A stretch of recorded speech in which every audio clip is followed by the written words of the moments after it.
Assalamu alaikum ve rahmetullahi ve berekatuhu. Qadirlik Facebook'taki dünyanın her qaysı joylaridagi Uyghur qarindoshlarım, hammalarninki mushu vaqti va buningdan keyingi vaqti xayrlik bo'lsin.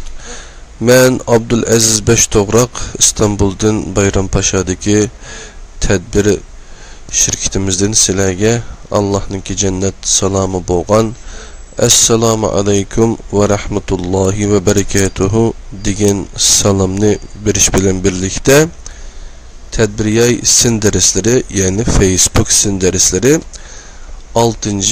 dersimizni birlikte başlamalımız qadirli qarindoshlar.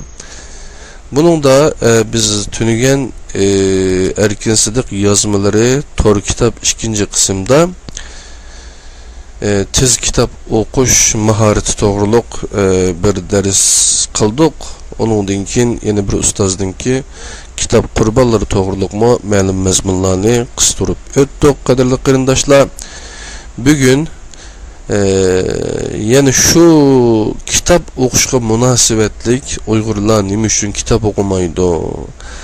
Qanday qilsak kitob o'qiydiganga ko'ndagli bo'ladi deganni tahlil qilib yurib yazgan bir maqolasi bor ekan Erkin Sidiq akamizning. Bu maqolani burun to'rladimi o'qigan, ammo shu bizningki darsningki iqish nimasi bo'yicha bir kitob to'g'riliq to'xtaladigan bo'lib qoldik. Onun oldida 4 darsda psixologiyalik urush to'g'riliq mazmunlarni sizlar bilan ham bahrilanib o'tdik qadrli qarindoshlar. Onundan istifade etkenler, faydalanganlar mı bor? Bu dersimi sizlarga ziyon qilmaydi deb o'ylaymiz qadrli qarindoshlar.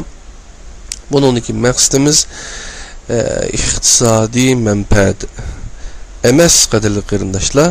Qanday qilsak Alloh subhanahu va taoloninki o'qu, iqra bismi robbikallazi xalaq. Yani o'qu degan shu bir emrini texmi yaxshi icra qilamiz degan maqsadda bu ishni qilyapmiz. Tabii ki işimiz bu bizningki yani nashriyatchilik bo'lg'achqa bu ishmo bizningki xizmat sohamizning ishidagi bir ish qadrli qarindoshlar. O'qish uchun faqatla Erkin akamizning kitobidan o'qing demaymiz. Undan boshqa kitoblar nurg'un qadrli qarindoshlar. Bizning ustozlar, tarjimonlar hammasi yozayotgan kitoblar ko'p tarjima qilib qo'ygan. Shu kitoblarni o'qiymiz qadrli qarindoshlar. Unda olsa bugunki planlagan dersimiz bo'lgan Erkin Sidiq akamizning yozmalaridan g'aribliklarning yozish uslubi degan maqola orqali bir o'zimizni aynakda ko'rib boqaylik qadrli qarindoshlar. Qarasanglar ekranda o'ng tarafda Erkin Sidiq yozmalari kishilik taraqqiyot haqidagi yozmalar birinchi qism muvaffaqiyatning tanlimisi, yani muvaffaqiyatning yangi tanlimisi bu tadbir yay nashriyati, tadbir yayınları nashriyat tarafimizdan tunji qitim nashr qilingan kitap. Erkin kam bu kitaplarninki chiqimlarini özü kütürüp, özü bastudi. Bizning şirketimiz bunu dünyanın her qaysi joylarga tarqatishga mas'ul bo'ldi. Bugün Erkin Sidiq akamizdan bir xo'sh xabar bor. Santiago degan bir yerga beribdikin, şehirde dünya optik fizika, optik nimasiga aloqador bir yig'inga qatnashib o'tibdi. Hammalarga salami bor. Unda olsa başlayıp olaylı uzun gapning qisqasi.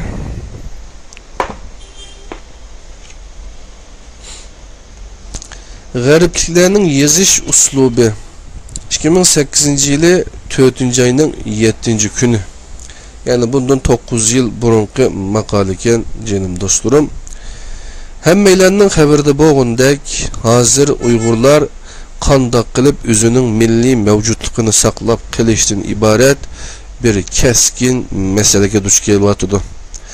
Men yaqinda ba'zi to'rdoshlar so'rgan, men qandoq qilaman, biz qandoq qilamiz deganga o'xshash savollarga javob izlab, biroz o'ylanish va izdinish orqali tashqi sababni hisobga olmaganda hozir Uyg'urlarda yuz berayotgan chekinishlarni ularning mundaq to'rt cho'ng nachar odati keltirib chiqarayotganligini his qildim. Birinchi, kitob o'qimaslik. İkinci, bala terbiyelashga ahamiyat bermaslik.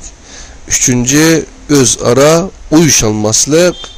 Dördüncü, pul vaqt boyligining ko'p qismini mehmondorchilik bilan isrof qilib o'tish.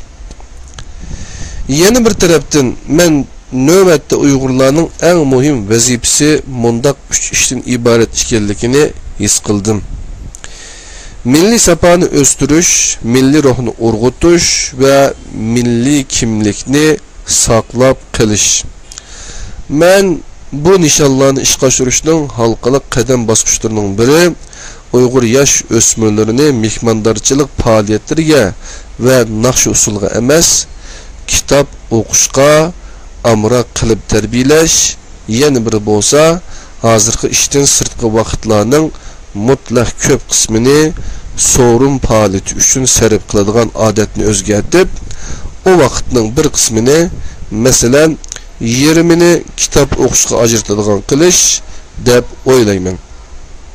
Uyg'ur diyorida Uyg'ur tilida nashr qilingan kitob jurnallarning ahvolini men yaxshi bilmayman.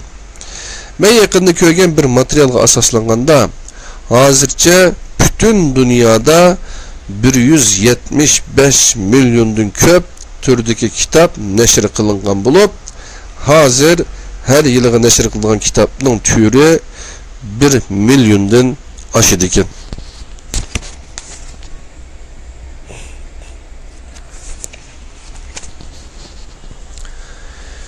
(2006 ve 2007 yılı yazda men Uyg'ur diyoriga to'qon yo'qlash uchun borgan vaqtda hozir nashr qilinayotgan Uyg'ur tilidagi har bir xil kitobning setilish miqdori 3000 dan 5000 gacha ekanligini bildim.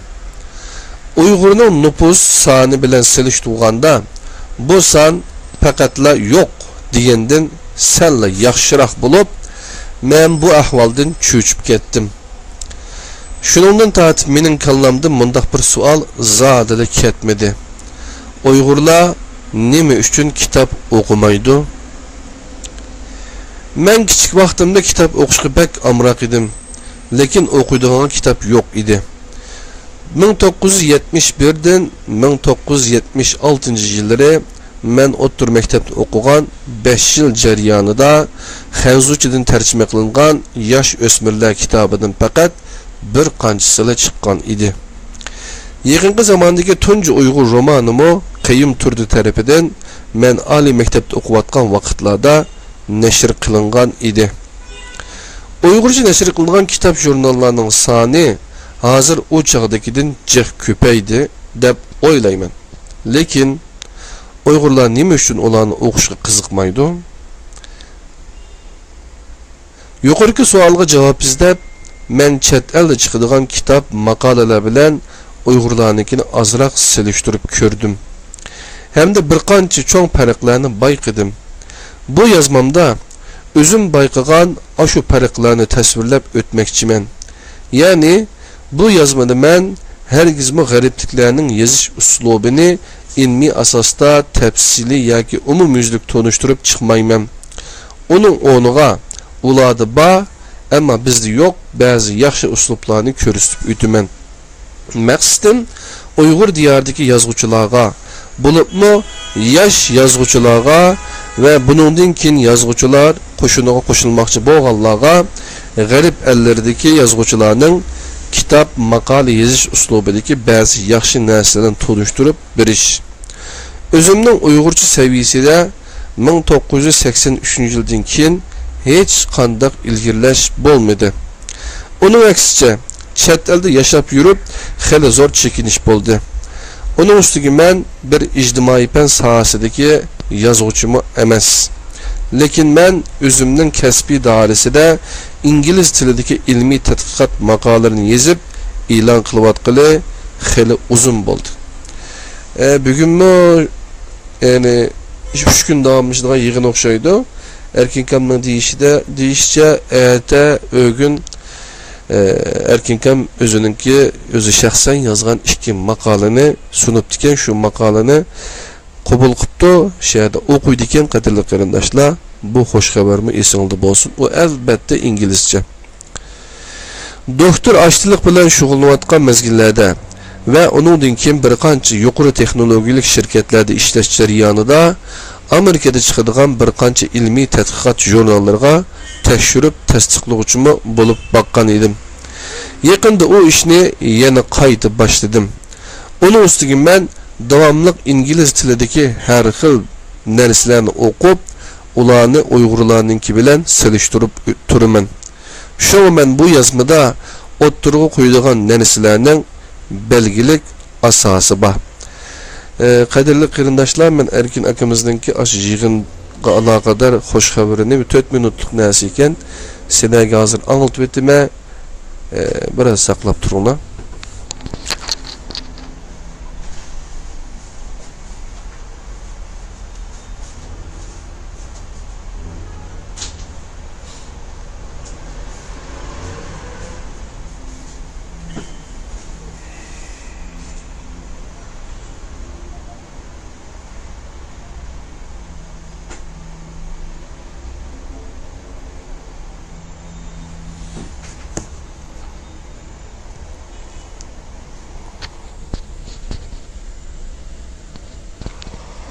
Assalamu alaikum.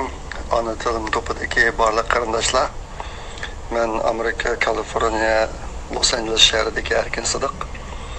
Tunligundan boshlab shu Meksikoga yaqin yerdagi San Diego shahriga bir xalqaro optik yig'iniga keldim. Hozir shu San Diegoda turyapman. Bugun qatnashgan yig'inlarda bir qancha qiziqarliq gaplar bo'lingan. Shularni sizlarga depegim keldi. Uniki birisi sanim xabarlarda bor. Hozir osmonda 1400 atrofida sun'iy amra bor. Hozir dunyo bo'yicha o'xshamagan davlatlar chiqargan sun'iy amradan 1400 sun'iy amra bor. Bu sun'iy amralarning hammasini umri bor, endi umr to'shgan chog'da ular shu osmondagi axlatga aylanib ketadi. Şuna bu osmondagi axlatmi bir cho'ng masala bo'lib qoldi hozirga qadar. Endi yaqinda kişiler shuni hal qilishning bir usulini topdi. Bugun kechqurun kelganlardan ba'zilar shu masala ustida ilmiy tadqiqot berdi. Bu bo'lsa nima desanglar, sun'iy amraniki yesh to'shib ishlamaydigan bo'lib qolgan chog'da u yerga odam chiqarib yoki mashina odamni chiqarib o sun'iy amrani remont qilish, media qilgan bo'lsa qochilash, boshqa asablarga ko'narga kelmasini almashtirish, aytaq qilish orqali sun'iy amraniki umrini uzatib uzun muddat ishlatish. Hozir bu ish rasmiy yo'l qo'yilibdi. Hozir shuni qilayotgan shirkat bor ekan. Shu shirkatning adimi bugun bir tadqiqot berdi. Anamdagi yana bir narsa, hozir qadar endi osmondagi eng chong olam teleskopi, Hubble olam teleskopi, uniki asosliq ayniginiki chongligi 2.4 metr keldi. Ikkitarjilikqa James Webb olam teleskopi degan yana bir teleskop qo'yib berildi. Uniki diametri 6,5 metr. Hozir qisi 2.4 metr, ikkitarji qo'yib berilganini 6,5 metr keladi. Bu bir aynak emas, ko'plagan aynaklarni bir-biriga tutashtirib qolgan teleskop. Men keyinchi uniki rasmini yo'llab qo'ysam bo'ldi. Men uniki modelini bilishga rasmim bor meniki. Ani kelgusida bu teleskoplarniki texnik cho'ngni yasamoqchi, masalan 16 metrlik hatto 20 metrlik teleskoplarni. Ani bunda cho'ng teleskoplarni yasasa, uni osmonga chiqadigan raketa yo'q. Raketaniki qo'sqig'iga unda cho'ng nisbatmaydi. Raketaning qo'sqig'i 3 metr atrofida keldi. Ashta boshqa hozir kishilar qanday nimani o'ylabdi desanglar, o teleskopni nurg'un kichik aynak bilan tuzilgan qilib yasab, uni raketa bilan osmonga chiqib, uni osmonni qurashtirish. Ashta qolgan chog'da 16 metrlik, 20 metrlik teleskoplarni qurashtirib bo'ldi osmonda. hozir endi kishilar shu to'g'riliq bilan tuzgul turibdi degan shu narsa o'tirib tushdi. Hamda bu teleskop cho'ng bo'lsa nima foydasi deyishinglar mumkin. Teleskop qancha cho'ng bo'lsa shuncha jiroqni ko'ra oladi, andiki shuncha kichik narsani ko'ra oladi. Buni inglizcha resolution deydi. Xitoychada fonbianli deydi. Bu bir bir muhim parametri shu teleskoplarniki. Teleskoplarni cho'ng yasash orqali jiroqni kichik narsani ko'rib bo'ladi. Bo'libmi u bizdek tashqi jonliqlar bor, tashqi planetlarni izlayotgan kishilar uchun bek muhim u. Ana yulduzga yaqinroq planetlarni topib oldi shu orqali. Shunga ashnalar tushdi. Endi oxirgi xabarim bu qatimgi yig'inga men 2 parcha ilmiy maqola yo'llagan. 2 tasdiqlandi. Men birsi at so'zlayman, yana birsi o'g'illikka. Bizniki cho'ng guruhi bo'yicha yig'inga 2 maqola yo'llagan kishilar yolg'iz men. Qolganlarga birdan maqolasi var, meniki 2ni qildim. Bu qatimgi yig'inga yo'llangan maqolalarda mening ismim 6 parcha maqola bor ekan. İkisini bize yazdım, Kaan Töyti, başkanlığı ben koştum cevaptır. Ama xabarlarını size dep okum geldi. Maqalam ise hayır hoş, Allah'a emanet. Assalamu alaikum qarindoshlar. Erkin Kamninki o'zininki ovozidan tingshdik bu xo'sh xabarni. Santiago'dagi yig'inga qatnashayotgan ekan. Şu görünüşler, qadrli qarindoshlar. Biz dersimizga davom qilaylik. Birdam saqlaysizlar.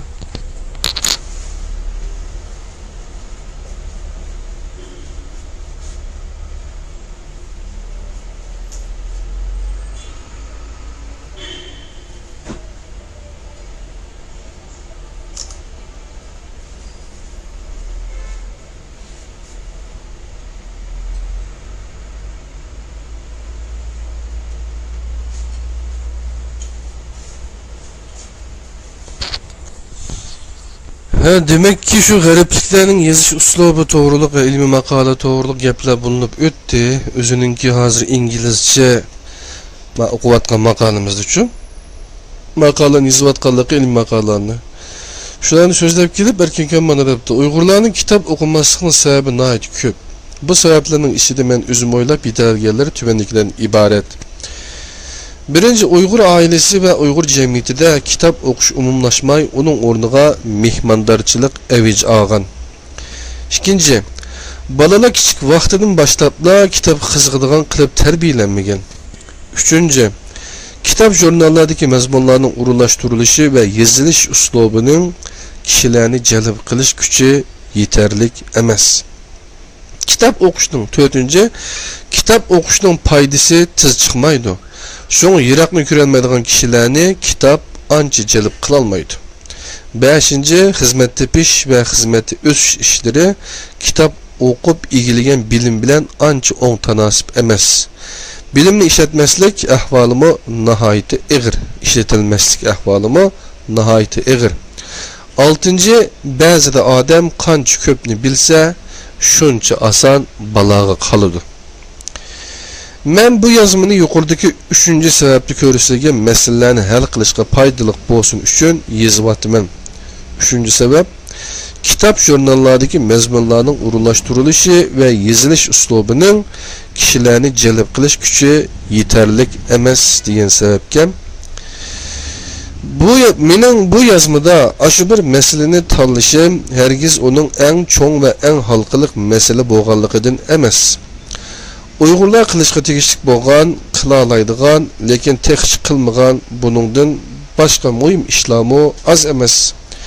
Ama biz hemmimiz naçarlaşıqı yüzlenip buluvatkan özgürüş qarab dağıtıp ottasak, yoki fakat sebepler üstüde sözlep ve şikayet kılıp, şu arkalık işimizni boştu bilip, onun başka hiç iş kılmay qarab ottasak, Uygurların meselesi özlükiden hal bulup kanmaydı. Ondak bulup ketdi, bundak bulup ketdi dep qarap oturuşunun hiçbir kıymeti yok. Şundak dep düşünüşke qarab mengishqa texmi bo'lmaydi. Shundaq deb tushkunlikka qarab mengishqa texmi bo'lmaydi. Unda qilish bir cho'ng hamoqatlik. Uning o'rniga xuddi qayg'uni kuchga aylantirganga o'xshash hasratni, nafratni va g'azabni kuchga aylantirib, o'zimizning qo'lidan keladigan ishlarni qilgash to'g'inimiz yaxshi. Men bu yozmani dal ashundoq bir mantiqda turib yozyapman. Uyg'urlik vijdoni va g'urur bilan yashash yo'lini tanlagan barliq qarindoshlarning yuqoridagi pozitsiyada bo'lishini umid qilaman. Uyg'urlar kitob Amerikaliklar erishgan foydaga erishamaydi. Hozircha Uyg'urlar Amerikaliklar erishadigan unumning 50% emas, 10%gimi erishamaslig'i mumkin. Lekin Uyg'urlar erisha oladigan unum cho'qim nol bo'lmaydi. Agar Uyg'urlar hozirgi naqshi usulga bo'lgan qiziqishi bilan so'rin odatini butunlay tashlab etmay, tırnak içinde Uyg'urlar uningga ehtiyojli, o narsalarmi milliy kimlikning bir qismi. O qiziqish va odat uchun sarf qilayotgan puli bilan vaqtning faqat 20-nila kitob o'qishga ajrata olsa, Uyg'urning kuni hozirgidan jiq yaxshi bo'lib ketadi. Uzun muddatlik nuqtasini elib aytganda, Uyg'urlar o'zining hozirgi nachar ahvolini ashunda kitob o'qish orqali o'zgartira oladi. Men shuningga cho'nqir ishonaman. Tuvanda men o'zimning takliflarini bayon qilishni boshlab aytaman. Ya'ni yozish to'g'riliq. Birinchi, bo'limlarga ayirib kichik tema qo'yish. G'arbliklar yozmalarini mazmunga qarab ko'plagan bo'limlarga ayirib, her bir bölümge birden küçük tema koydu. Mesela birinci, ikinci, üçüncü degandek. Eğer her bölümün özü bir qancha tarmoqlarga bölünse, ularga tarmoq tema koydu. Mesela 3.1, 3.2, 3.3 degandek. Men birer maqola o'qimoqchi bo'lsam, o maqolani onun baş temasiga qarab tanlagandan keyin aldı bilen onun küçük temelerini bir qur o'qib chiqaman. Şu arqılıq bu maqala qandaq mazmunlarni o'z ichiga oladiganligini bilib olayman. Şu asosda bu maqolani to'liq o'qish yoki o'qimaslikni qaror qilaman. Ba'zida faqat o'zim qiziqadigan bo'limni o'qiyman. Maqolani o'qib bo'lgandan keyin bu maqolada qandaq mazmunlar bor ekan, men uchun eng qimmati bar narsa nima ekan degan savollarni so'rayman. Ko'pincha holda mening esimda qoldig'ini bu maqolaning kichik temalari bo'lib, o'zi muhim deb o'ylagan ba'zi temalar esimga kelmasa, men uni darhol yana bir qatim o'qib chiqaman. Demakchimanki, mening bu bir maqoladan unumga erishishimda onunda qo'yilgan kichik temalar nihoyatda muhim rol o'ynaydi. Men hozir o'z yozmalarimda mushu uslubni ko'p qo'llanayapman. Agar qiziqadiganlar bo'lsa, mening erkinkamning o'zining tor beti www.marifat.com/sohbat, ya'ni yantusiziq sohbat degan tor betimdagi yozmalarimning Latin yazıqı nusxalariga bir qarab baqsa bo'ladi. Yoki bo'lmasa, bilik klubidagi tuvandagi maqolani ko'rib baqsimi bo'ladi. Ya'ni bilikdagi munberdagi maqolaning adresi ekan. Men ishlatgan u maqola qurilmasi yozmalarining internetda koni yazıqda chiqarilgan nusxalarida ancha yaxshi ifodalanmay qoldi. Sababi bir qism koni yazıq torbetlari ishlatgan bekat sistemlarining bu jihatda cheklamasi bor ekan. Men yaqinda Şinjan madaniyati, Aqsu adabiyoti va İli daryosi degan jurnallardan birdan sana qarab chiqdim. Hamda ulardagi ba'zi maqolalarni o'qib baqdim. Bu jurnallardagi maqolalarning uzunligi odatda 5 betdan 10 betgacha bo'ladi ekan. Xeta ushaq bo'lg'achqa 5 betlik maqoladimi nihoyat ko'p mazmun bor ekan. Lekin bu maqolalarda asosan baş temidan boshqa temi yo'q ekan. Şoň mening chet eldagi maqola o'qish usulim o maqolalarga zodila ishlamadi. Bu jurnallardagi maqolalarni varaqlab ko'rib, men dastlabda bu maqolalarning ko'rinishi, mazmuni emas, to'g'risida erishgan ta'sirat bu maqolalar nima degan zirikishlik degandan iboratli bo'ldi. Ya'ni qaysi betni ossangiz, onun ko'rinishi boshqa betlardan ancha farqlanmaydi ekan.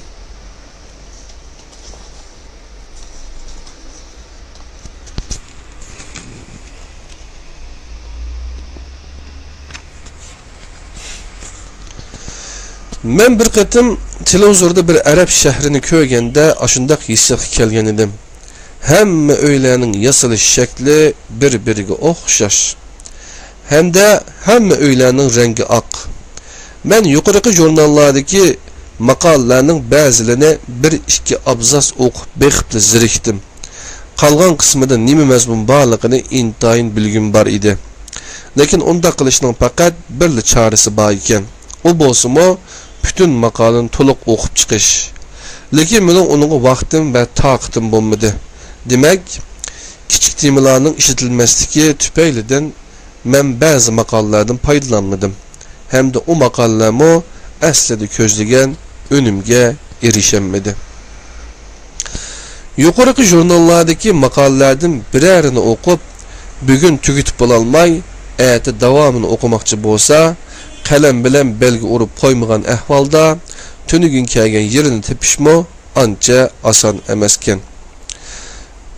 Yuqorqi bilan silishtirganda men ko'radigan ingliz tilidagi kitob maqolalar Kaliforniyaning San Fransisko shahridagi binolarga o'xshaydi. Bir yerdagi 10 binoga qarasangiz, ular 10 xil loyida silingan hamda 10 xil rangda sirlangan. San Fransiskoga sayohat kelganlar aşı binalarni ko'rishning o'zidinla xil huzurlanib qaytishdi. Agar siz Amerikada nashr qilingan ijtimoiy fan kitoblarini varaqlab ko'rsangizmi, uning bir betdan 3 betgacha bo'lgan oraliqida cho'qim bir kichik tema borligini bayqaysiz. Agar biz kitob maqola o'qishni bir safarga o'xshatsak, kitobdagi kichik temalar xuddi bir yo'l xaritasiga o'xshaydi. Siz bir kitobni varaqlab, o'zingiz bormoqchi bo'lgan yerga qandoq mengishni asalla bilib olaysiz. Men Uyg'ur yozuvchilarning kichik tema qo'yish usulini sinab beqishni so'rayman. Bu usulni kitob va maqolalarda emas, meningcha hikoya va romanlarda ishlatsimi bo'laveradi. Masalan, agar bir hikoyadagi voqelik Qashqar, Aqsu ve Ürümçi qatarlıq joylarni o'z ichiga olsa, onunga birinchi Qashqardagi vaqa, ikkinchi Aqsudagi o'qish, uchinchi Ürümchidagi to'y degandek temalarni qo'ysa bo'laveradi. Kichik tema qo'yish bilan maqolaning yo'l qo'yilgan uzunligiga ozroq ta'sir etishi mumkin. Lekin agar u maqolani boshqalar o'qimasa, uning erishgan unumi nol bo'ladi. Şoğa 1-2 abzasni qurban qilib, maqolaning tuzilmasini yaxshi loyihalash orqali texmo ko'p o'qirmanlarni jalb qilishning qimmati yuqori bo'ladi. Ikkinchi jumlani qisqa elish. Qadrli qarindoshlar, biz hozir tadbiriyay sindarislarida kishilik taraqqiyot haqidagi yozmalar birinchi qism Erkin Sidiq akimizning birinchi kitobidagi g'aribliklarning yozish uslubi degan maqolani birlikda o'qib o'tamiz. Nimishqa degan chaqda o'sha kitob o'qishga qanday qilsak xalqimizni ko'ndagili bo'la degan to'g'riliq ko'p o'ylandik. Shunlashqa nashriyat ishlariga kirdik, qadrli qarindoshlar. Keyin kutubxonalarimiz bular. Hamda yozish uslubidagi ba'zi saqlangan masalalarni Erkin Sidiq akimiz 2008-yildan qo'liga qalam olib, g'aribliklarning yozish uslubi degan maqolani bizga sunib ekan. Buni biz tadbiriyay sindarislarida sizlar bilan o'rtoqlashyapmiz, jinim do'stlarim. Hamda ikkinchi usul jumlani qisqa elish. Jumlani yazıqçılık to'g'risidagi barliq dars va kitoblarda eng ko'p ta'kidlangan bir ish. Shundaqla Amerikaning mayli tabiiy fan kitap maqolalarida bo'lsin yoki ijtimoiy fan kitap maqolalarida bo'lsin, intayin umumlashgan bir ish. Lekin Uyg'urlarning yozmalarida bu jihatda nihoyat og'ir masala bor ekan. Men bundan birer yil burun bir Amerikalik tanishimga bir Uyg'urcha maqolani inglizchaga tarjima qilib bergan edim. O maqolaning bir yerida jurnal betining yerimini egilagan bir abzasda chekitdan jam'i 3 til bor ekan. Ya'ni yerim betlik bir abzasda jam'i 3 jumla so'z bor ekan. Ben o mazmun ustida bir umumyuzlik operatsiya elib berib, o 3 jumla so'zni 20-30 jumla so'z qilib tarjima qildim. Jumla bundaq uzun bo'lsa, onun oxirisini o'qib bo'lguncha oldingi qismidagi mazmunni odam allaqachon unutulib qoladi. Shuning bilan o bir jumlaning mazmunini kallaga kirgizmay, uni qayta o'qishga to'g'ri keladi. Agar siz bir yozuvchi bo'lsangiz, o'qirmanlarni bunda qiynamang. Bütün yozish jarayonida o'z-o'zingizdan men o'qirmanlarga eng yuqori darajada o'ng'aylik tug'dirib beryapmanmi deb so'rab baqing. Imkon qadar o'qirmanlarning mengisini asrang. Kalla ishiltadigan ishlar bak ko'p. Shunga yuqorqidek o'rinsiz isrofchilikdan imkoniyatning bericha saqlanish kerak. Texnik muhimi jumla bak uzun bo'lib ketsa, u hargizmo ko'zlagan unumga erişemaydi. G'aribliklarning yozish uslubidan 3-chi uslub oddiy so'zliklarni ishlatish degan yangi keldik, qadrli qarindoshlar.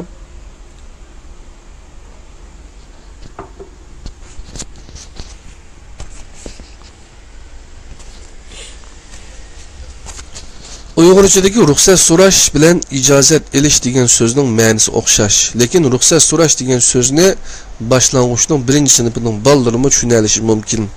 Lekin ijozat elishni bo'lsa, o'quvchilar to'liqsiga chiqqanda andin tushunadigan bo'lishi mumkin. Kitob va maqol yozganda uning o'qirmanlarining kimlar ekanligini, shu saviyali kishilarning soni nopisining qanchalik nisbatini egallaydiganligi to'g'risida obdan o'ylanish kerak. Men Uyg'urlar nashr qilgan nihoyat yaxshi mazmunli kitob asarlardan bir qismini ko'rdim. Mazmunga qaraganda ularning ba'zilari agar imkoniyat bo'lsa, butun xalq doirasida majburiy o'rganish materiali sifatida o'qishga arziydi ekan. Lekin ba'zilarining tili intayin murakkab bo'lib, ba'zida avtorning nima demoqchi ekanligini tushunish qiyin ekan. O'tganda mening bir tunishim o'zi bilan boshqa bir ziyoli orasida elib borayotgan internetdagi bir munozirani ko'rib beqishimni taklif qilibdi ekan. O tunishimga bo'lgan hurmatimning kuchi bilan bir oz vaqt chiqarib, o munozirani o'qib beqishga tirishdim. Lekin munozira bir falsafalik masala ustida bo'lib, tili bekli murakkab ekan. Shunga o bir temaning chekilish soni 50 kim bo'lmabdi. Ya'ni o temani chekadiganlar asosan munozirlashayotgan shu ikki tarafning o'zi ekan. Men ular deyotgan ba'zi gaplarni ularning o'zlarining tushunayotganligiga ancha ishongim kelmadi. Bundaq saviya sinash munozirani barliq odamga kiradigan tor betida elib berishning nima hojati? Uni bir ilmiy tadqiqot yig'inida qilish kerak. Yoki bo'lmasa o'z kasbiy sohasida munozir elib beradigan bir munba qurib, shu yerda elib berish kerak. Unda qilmaganda uning nima qimmati bor deysiz? Yana bir ish sonli qiymatlarni qanday yozish masalasi. Men bugun 2008-yili 4-ayning 12-kuni Kansas Girl bir Kansasningki bir nimasi ekan degan tor betidagi dunyo nupusining soniga qarab baksam, o sallarni yezibdi, bu sallarni o'qib beqish qilmaydimki. Bu san to'xtamay o'zgarib turdi ekan. 6 milyard 660 milyon 904 bin 10 diye sanken qadrli qarindoshlar.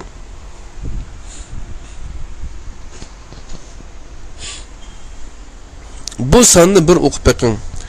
Agar siz bir cho'ng yig'inda bir narsa o'qib o'tib, o narsa yuqoriga san chiqib qolsa, uni to'g'ri o'qish uchun sizga qanchalik vaqt ketar? Uyg'urcha maqolalarda sonli qimmatlar yuqorida yozildi ekan.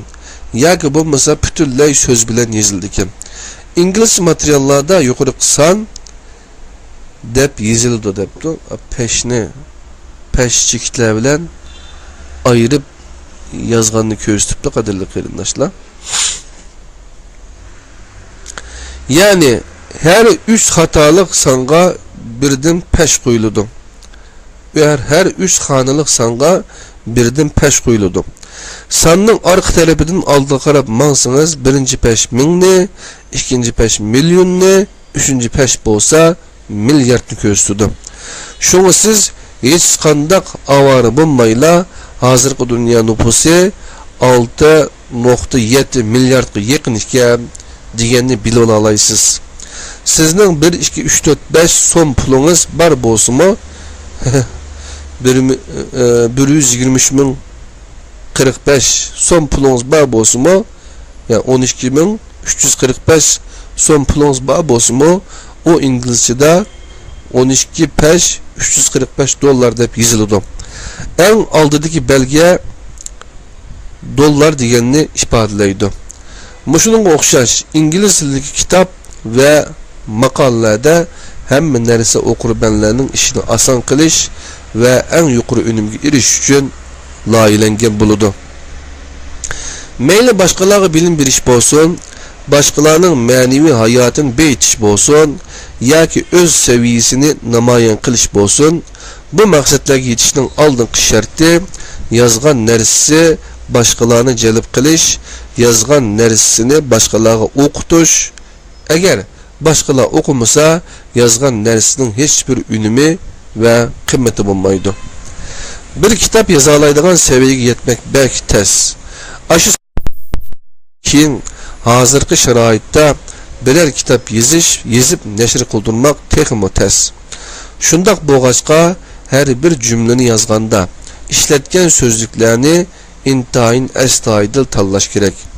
Eğer bir ma'nini ifodalaydigan so'zdan 4-5 bo'lsa, ularning ishidagi eng oddisini tanlash kerak. Shu orqali kitob va maqoladan eng zo'r unumga erishgili bo'ladi. Agar xabar borlar bo'lsa, mushu yozmamning oxirisiga inkas tariqasida mundaq bir narsani yozib qo'ysanglar. Uyghur nüfusu işide hazır başlangıçını püttəgən, toluq sözünü püttəgən, toluqnu püttəgən və ali məktəblərini püttəgənlərin nisbeti qançilik, ularının sani üçün. Yazğıcılar muşu nərislərini çoxum aydınlaşdırıb elib, şu asasda yazmaqçı bolğan məzmun, səviyyə və işletilgan sözlərini tanlaşı kerak. Bo'lmasa ko'zlagan maqsadga yetolmaydi. Qadrli qarindoshlar, Erkin Sadık akimizningki g'aribliklarning yozish uslubi degan maqolani o'qiyotimiz. Yine 5 bet mezmun bor. Vaqtinglarni alimiz, sabringlarni tilaymiz. 4-cü resim ve cedvellerden faydalanish. İngiliz tilidagilarning bir suratning 1000 so'zga barobar qimmati bor degan bir so'zi bor. Amerikada yolg'iz tabiiy fan kitob maqolalarida resim va jadval qatorliq narsalarni ko'p ishlatib qolmay, ijtimoiy fan kitob maqolalaridami ham shundoq. Bu ish hozir bir rasmiy fan bo'lib shakllangan bo'lib, uni ko'rish orqali o'rganish qurollari deb ataydi. Onun içinde ictimai fan uqumlarini resim bilan tushundiradigan bir tarmoq bor bo'lib, uni resimlik tashkillovchilar deb ataydi. Ba'zilar uni uqum xaritasi deb ataydi. Tadqiqot natijalariga asoslanganda resimlik tashkillovchilar hamma kasbdagi o'rganish jarayoni uchun foydali bo'lib, onun rolü o'qish, tushunish va biladigan so'zlikning sonini oshirish jihatda hammadan kuchli bo'ladi. Kishilar resimlik tashkillovchilarning yordami bilan o'qiyotgan mazmunning orqasidagi uqumni oson tushunib oladi hamda muhim emas mazmunlarni osonla farq eta oladi. Amerikalılarning bu xil quroldan qanchalik ko'p foydalanganligini ko'rib olish uchun men imkoniyati bor qarindoshlarning tuvandagi tor betidagi ulanishini qo'yib qo'ygan kitobni o'z uni bir varaqlab beqishni tavsiya qilaman. Bilik to'g'ridagi munberdagi kitobga. Bu kitob Kovi Efendining ish unumi yuqori kishilarning 7 odati degan kitobning PDF shakli bo'lib, uni o'ziga Uyg'ur online degan internet ismini qo'yib olgan qarindishimiz ta'minladi. Rahmat aytib qopti. Tümendikisi men özüm tayyorlagan 2 parça resim. Onun birincisida kirishib o'rgangan kishilarning xarakteri tushuntirilgan. İkincisida bo'lsa odatning aniqlamasi va uning qanday vujudga kelganligini tushuntirilgan.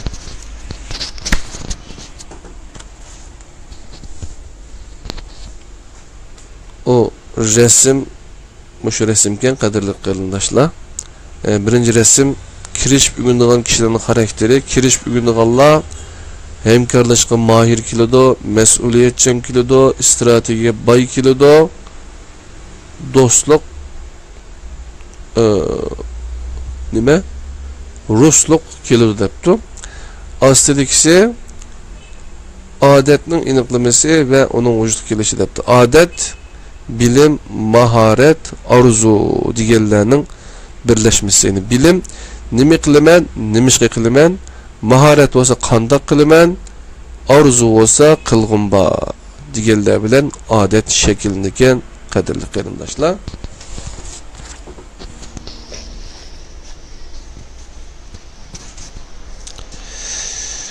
İnternetten tapqan resimlik tashkillovchilarga oid bir materialdagi bir resimga asosan tayyorladim. İkinci resimde bo'lsa oldingi 2 yozmamni tunishtirgan Kovi Efendining kitobidagi bir resimga asosan tayyorladim. Eğer xalısınız sınav tariqasida siz bu 2 resimdeki ufqumni söz bilan tushuntirib yezib bakın. Onundan keyin o'zingiz yozgan tekst bilan bu resimni silishtirib bakın. Sizce okurmanlar qaysini obdan tushunadi? Qaysini esida asarroq qaldira oladi? Bu yerdagi misollar ranglik bo'lib, kitap jurnallarga chiqarilgan resimlar ranglik bo'lmasmi bo'laveradi. Amerikadagi kitap jurnallarda ishlatilgan resimlarning ishida ranglikleri nihayet az. 5. uslub abstrakt bilan xulosa qismlari bo'lish. Mayli tabiiy fan bo'lsin yoki ijtimoiy fan jurnallarda e'lon qilingan maqolalarning mayli tabiiy fan bo'lsin yoki ijtimoiy fan bo'lsin, ilmiy tadqiqot asosida yozilgan ilmiy jurnallarda e'lon qilingan maqolalarning hammasining birdan abstrakti ve birdan xulosasi bo'ladi. Bu abstrakt qismida bu maqola nima to'g'riliq ekanligi, nimalar bayon qilinganligi haqida bo'ladi. Ko'pincha jurnallarning abstrakt qismidagi so'zlikning eng yuqori soni to'g'risida cheklamasi bo'ladi. Maqolaning eng oxirisida bir xulosa qismi bo'ladi. Buningda bu maqolada nima bayon qilinganligi va bu tadqiqot bilan izlanish orqali qo'lga keltirilgan muhim natijalar bilan erishgan muhim yakunlar xulosalanadi. Ilmiy jurnalda e'lon qilingan maqola emas, Şinjan madaniyati bilan o'xshash jurnalga chiqqan uzun hajmli maqolalardimi ashundoq abstrakt bilan xulosa qismi bo'ladi. Men undaq uzun maqolalarni o'qishdan burun oldi bilan uning abstrakti bilan xulosasini o'qiyman. Şu arqalıq bu maqolani to'liq o'qimaslikni qaror qilaman.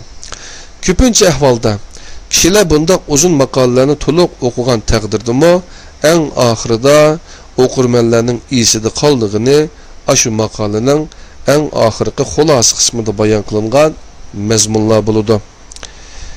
Mening farzimcha Uyg'ur diyoridagi jurnallarda chiqadigan 5 betlik va uningdan uzun maqolalarni mushundaq uzun maqola deb qarashga bo'ladi.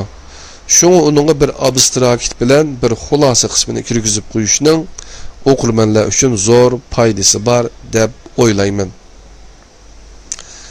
6. mazmun oxirgi so'z qadrli qarindoshlar. Men 1988 yil Yaponiyadagi o'qishdan qaytib kelib, uzun o'tmagan bir kuni Ürümçideki bir mulazimet ornuğa Şanxay'dan mağdurub etken bir iki sanduq nərslərimni elib olishqa bardım. Men u yerga yetib barganda saat tush vaqti 12dan 5 minut o'tgan ekan. Shuning bilan u yerda ishlaydiganlar tushlik tomoq uchun ishdan tushib ketibdi. Yaponiyada bundaq mulazimat o'rinlari tushda damamaydigan bo'lg'ashqa men undaq bo'lishni bilmabdiman.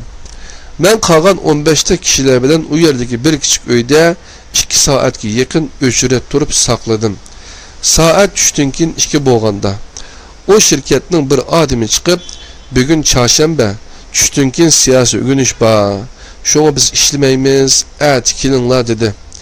Mening bu ishga dahshat g'azabim keldi.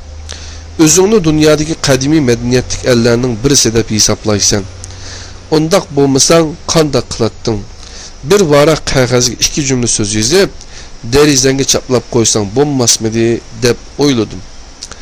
Amerikadagi mushunga o'xshash xaridorlar tizilib saqlaydigan yerlarning hammasi tush vaqti aram olmaydi.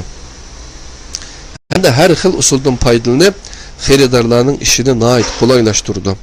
Masalan, eng ko'p ishlatiladigan usulning birisi mundaq.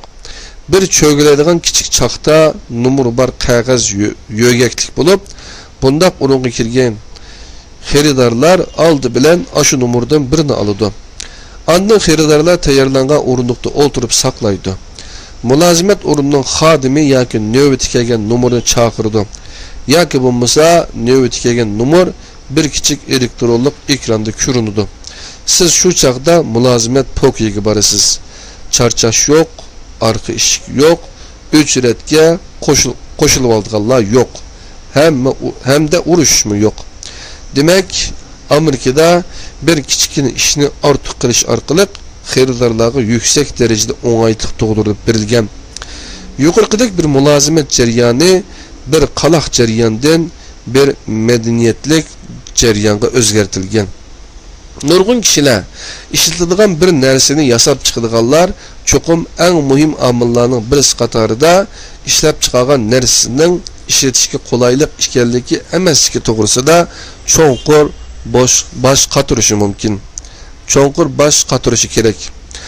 Mahsulotining loyihasini bekitishdan burun cho'qim bir qatim buni ishlatishga qulaylik qilg'ili bo'ladigan yana biror tarafi bormi deb izlanib beqish kerak.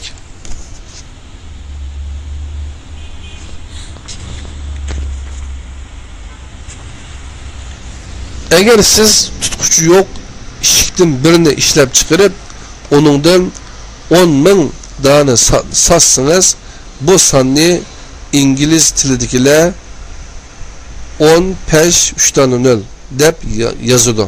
So'z bilan yozmaydi. Uni olgan 10,000 kishining hammasini bozordan tutquch, mix va ushuk setib olib, o tutquchni o'z eshiklariga bekitib chiqishga to'g'ri keladi. Agar siz o tutquchni o'z zavodingizga bekitib, andin satsangiz, sizga ancha ko'p ish ketmaydi. Lekin siz ashu 10,000 odamning nurg'un vaqti bilan pulini tejab qolasiz. Dunyoda tutquch yo'q, ishlab chiqaradigan shirkat yo'q. Men buni va uning oldidagi Urumchida bo'lgan ishni faqat bir misol sifatida da'vatman. O'qirmanlar yozuvchilarning xaridorlari bo'lib hisoblanadi.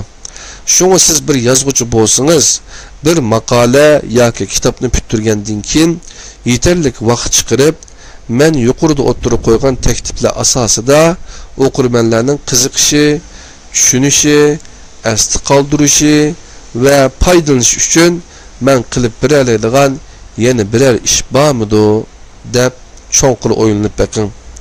Shunda qilsangiz, burunqidan yaxshi unumga erisha olasiz. Bo'libmi, Uyg'urlar ishidagi kitob o'qiydiganlarning sonini ko'paytirishga, shu orqali Uyg'urlarning bundan keyingi ishlarining yaxshilanishiga qarab menishiga texmi yaxshi tuhfa qo'sha olasiz. Men bu yozmada hozirgacha faqat yozuvchilar to'g'risida so'zladim. Endi o'qirmanlar to'g'risidami bir necha og'iz gap qilay. Uyg'urchada yosh o'smirlarning yana bir nomi bor. U bo'lsa-mu iz basarlar. Ular kimning izini bosudi bilamsiz? Boshlang'ich maktabga kirgicha asosan kimning izini bosudi? Asosan ota-onasi va aka hədlərinin izini basıdı. Həmmə işini aşuladın ügünüdü. Bu məzgildə ata-ana və hədi sığınlar hər bir balı üçün həmmə cəhətdə ölgülük rolunu oynaydı. Başlanğıç məktəbə kirib oxuşunu başlağandan keyin ata-analarning balalarına bo'lgan ölgülük roli tədrici acizlab mağıdı. Lekin hərgizmo yo'qab ketmaydi. Şoňlaşqa kitap oquşda siz balаңыз naayeti kichik vaqtida yaxshi ölgü bulun. Balаңыз köp kitap okusun deganlik hərgizmo balаңыз öyde kitap okusun, siz olturuşqı bir verin deganlik emas. Eğer siz balаңызga aşındaq tüzüm çıqarsınız, yoki ularga aşındaq talab qo'ysangiz, siz balаңызga adaletsizlik qilgan bo'lasiz. Ancha yaxshi unumga erişenmeysiz. Şu narsa esingizda bo'lsinki, o'zingiz qilolmagan ishda hergiz balаңızdan ümid kutmang. İzbasarlar ata-analarning yaxshi yol başlamçı buluşuğa muhtaç. Qadirli qarindoshlarım, bugünkü tədbir yayısın dərslərdən şu garipliklərinin yazış uslubi degan bu maqalını Erkin Sıdıq yazmalar birinci qism kitap bolğan kişilik taraqqiyat haqqidagi yazmalarninki muvaffaq yeni tanımlaması degan bunu kitaptan sizlar bilan ortaqlaşıp ötdük. Qarasaňlar tirişçilik, talant, fursatdan keyin anından keyin bunun birikmeside muvaffaqiyat ortaga çıkıdı degan bir ma'nodagi bir kitapning muqobisi. Bunu biz tadbiri şirketimiz laylagan qadirli qarindoshlar. Bu kitapni nashr qilgani 2 yil bo'ldi. 2 yil 1 yil bo'pti. Qarab baxsaq aqsida yani 2015 yılı 10. sentyabrda nashr qildik bu kitapni qadirli qarindoshlar. Bu tugaydi de az qaldı. Bizning Uyg'urlarimiz kitap o'qimaydi emas, o'qiydi. İnşallah texmi yaxshi kitap o'qiydigan holatga kelishimiz uchun hammamiz tirishimiz kerak. Bir taqsirlarmanni ishkazaq kavobni az yeganimizning hech bir ziyini yo'q qadirli qarindoshlar. Şoňa men şu kitap o'qishga aloqador bir nimani yaxshilash uchun biz tarjima qilmoqchi bo'lgan, hatto kitapning yozuvchisi bo'lgan doktor Hamdi Kalyoncu degan ustoz bilan kurashdik. Men şu kitapni bir qisqacha tunishtirib o'tay. Onundan keyin bu sizin dersimiz tamam bo'lgan bo'lsin. Bugün biraz uzun bo'lib ketdi qadirli qarindoshlar, ammo bu nihoyat muhim masalalardan birisi. Kechirasizlar.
Yani bu kolamdaki ikra okuma psikolojisi okumayan bunar Doktor Hamdi Kalyoncu bilen Doktor Fikriye Ovaq degan iki doktor birlik yazan kitapken kitap 100 kancı bet bu yani 143 bet civarındaki kitap qadirli qarindoshlar Bunun bu yeni neşrim battı. Ben yeni neşrini tapamay kaldım.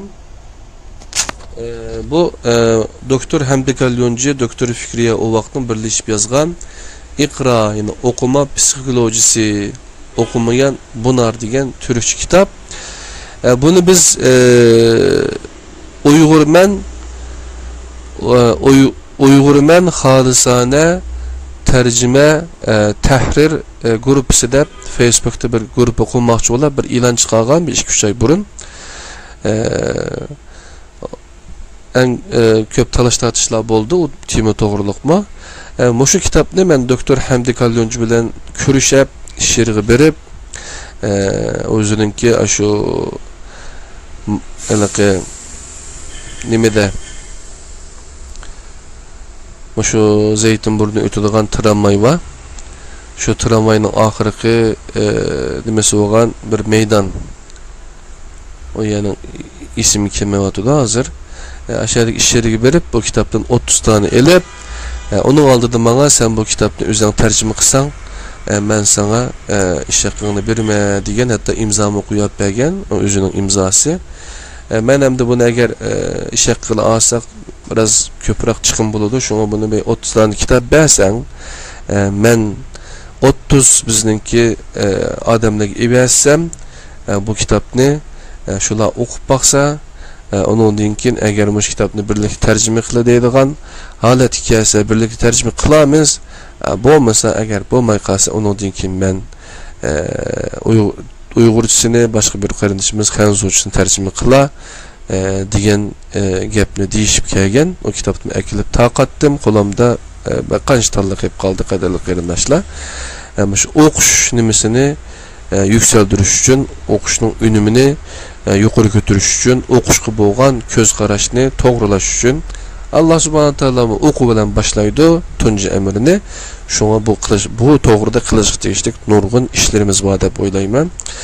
Ondan boshqa yana bir Ustaz Said Çamlıca degan adamninki oku düşün uyan degan mana şu midenin boş kalması gözlerinize beynin boş kalması sözlerinize yansır degan bunu kitap bu mu okuş to'g'riliq kitapken qadrli qarindoshlar. Shunday kitaplarni inshaalloh biz sizlarga sunishga tirishimiz. Yeni qilgan işlerimiz şu iqra tunji amri to'g'riliq bo'layotidu qadrli qarindoshlar. Biraz uzun vaqtinglarni ep qoldim. Shunda o'sima bundan cho'qim foydalanaysizlar deb o'yladik. İnşallah eğer foydalangan bo'lsanglar, yoqtirgan bo'lsanglar boshqa qarindoshlarga tavsiya qilib qo'yasizlar. Tedbir yay sizin derslerimiz devam qiladi inşallah. Allah'ınki özüge amanet bulunla.